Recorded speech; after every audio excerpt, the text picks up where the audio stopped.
Investment करताना जशी बँकेची निवड कुठे इन्व्हेस्टमेंट केली पाहिजे, मला तिथे फायदा भेटेल किंवा मला वेळेत माझ्या गरजेनुसार सर्व काही मला तिथे गोष्टी मिळतील आणि मला ना ते पैसे ना व्यवस्थित माझे तिथे सेफही राहतील, असं आपण आपल्या पैशाच्या बाबतीत किंवा आपलं काही इन्व्हेस्टमेंट करत असताना आपण सतत विचार करतो. आपण काही गोष्टी खरेदी करतानाही ती गोष्ट माझ्यासाठी चांगली लागेल का, सोन्याची इन्व्हेस्टमेंट मला नंतर उपयोगी ठरेल, माझ्या कठीण काळामध्ये सोनं मला उपयोगी ठरेल म्हणून आपण सोन्याची खरेदी करतो. आपल्या काही हिताच्या गोष्टी आपण निवडत असतो. एका ठिकाणीच आपण इन्व्हेस्टमेंट करताना ना प्रत्येक वेळी ना तिथे आपण दुःख झेलत असतो. भावना आणि आपले नाते किंवा आपली भावनात्मक आपण इन्व्हेस्टमेंट ना प्रत्येक वेळी ना तिथे करत चालतो आणि आपण दुसऱ्यांकडून अपेक्षा ठेवतो. त्या व्यक्तीसाठी टाईम दिला ना की मला तो टाईम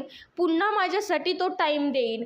माझ्यावरती वाईट वेळ आली, मला काही संकट आले, मी दुःखामध्ये आले, मला तो व्यक्ती टाईम देईल. मी त्या व्यक्तीसाठी चांगलं केलं ना तर तो व्यक्ती मला शाबासकी देईल, तो मला काही प्रेमाने गोष्टी बोलेल की मला तो व्यक्ती पुन्हा रिटर्न करेल. आपल्या संस्कारामध्ये असं लिहिलं नाही, आपल्या घराण्यामध्ये असं चालत नाही. तू असंच वागलं पाहिजे, दुसऱ्यांना मदत कर. आपल्या नात्यांमध्ये असेल, रिलेशनशिपमध्ये असेल, कुठलेही व्यक्ती असू द्या, तो आपण त्यांच्यावरती आपण वेळ खर्च करतोय, तिथे आपल्या भावना वेस्ट करतोय आणि त्या आपल्या अपेक्षा भंग होतात. स्वतःच्या कधी कधी फायद्याच्या गोष्टी पाहत असतो आणि त्याचं काम करून घेण्यासाठीच तात्पुरत्या काही गोष्टी आपल्यासाठी योग्यतेच्या ठरत असतात. जोपर्यंत त्या व्यक्तीच्या जीवनामध्ये आणि ज्यावेळेस काम संपतं त्यावेळेस तो व्यक्ती ना म्हणतो खरंच किती चिपकू व्यक्ती आहे हा, तो माझ्यापाशी चिटकून आहे. म्हणजे अनेक वेळा मी अशा व्यक्तींना पाहिलेलं आहे की ज्यावेळेस पण काही व्यक्तींना म्हणजे एखाद्या व्यक्तींकडून काही आपल्याला अपेक्षा असतात की तो व्यक्तीने ना माझ्यासाठी मदत करावी, मला ना त्या व्यक्तीने माझ्याशी पाठीशी राहावं, मला काही चार गोष्टी प्रेमाच्या काही गोष्टी बोलाव्या. मी त्या व्यक्तीकडून एवढी अपेक्षा केली तरी त्याच्या व्यक्तीकडून मला मिळत नाही, तर मी ना त्या व्यक्तीसाठी ना खूप टाईम हे करेल, मी त्याच्यासाठी वेळ देईन, तो व्यक्ती जो काम सांगेल तो मी काम करेल.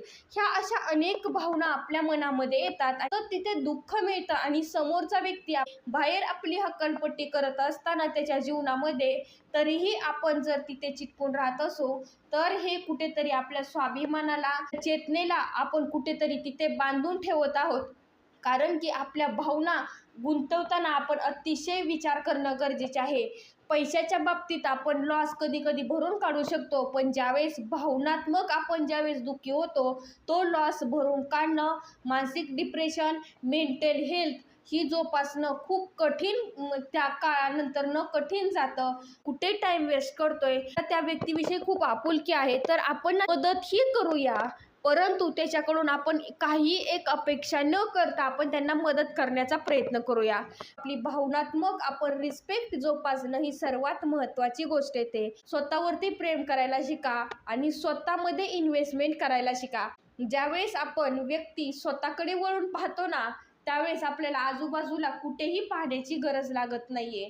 आणि दुःखाचं मूळ कारण काय आहे तर फक्त अपेक्षा, त्यांनी माझी इच्छा ती पूर्ण केली नाही, मी त्याच्यासाठी किती केलं, हेच ओझं आपण आयुष्यभर आपल्यासोबत घेऊन चालतो आणि तेच आपल्याला दुःखामध्ये टाकत जातं. अपेक्षा सोडून द्या आणि स्वतःवरती प्रेम करायला चालू करा आणि जे पण काही कर्म करायचे ते निस्वार्थ सेवेने कर्म करण्याचा प्रयत्न करा. जीवन हे नक्कीच बदलणार ही माझी गॅरंटी आहे.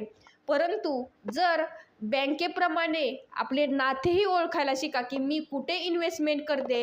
बघा खूप सवय असते की आपल्या भावना खूप बोलून दाखवण्याची सवय असते की माझ्यासोबत हे घडून गेलं, मला हा असं, म्हणजे आपण एखाद्या खूप दुःखाचं ओझं असतं आणि आपण एखाद्या व्यक्तीसमोर खूप मोकळेपणाने बोलतो, परंतु खरंच ती साठवून ठेवण्यासारखी आहे का ती धोका देऊन ती पुन्हा आपल्याला निघून जाणार आहे किंवा ती आपल्याला तोट्यात टाकून आपल्या सगळी आपली जी पण काही इन्व्हेस्टमेंट आहे ती खड्ड्यामध्ये टाकणार आहे. ह्या गोष्टीचाही आपण विचार करणं अतिशय गरजेचं ठरतं. म्हणून आपली रिस्पेक्ट जोपासायला शिका आणि दुसऱ्यांकडून अपेक्षा सोडून द्या, त्यावेळेसच आपण पुढे जाऊ शकतो.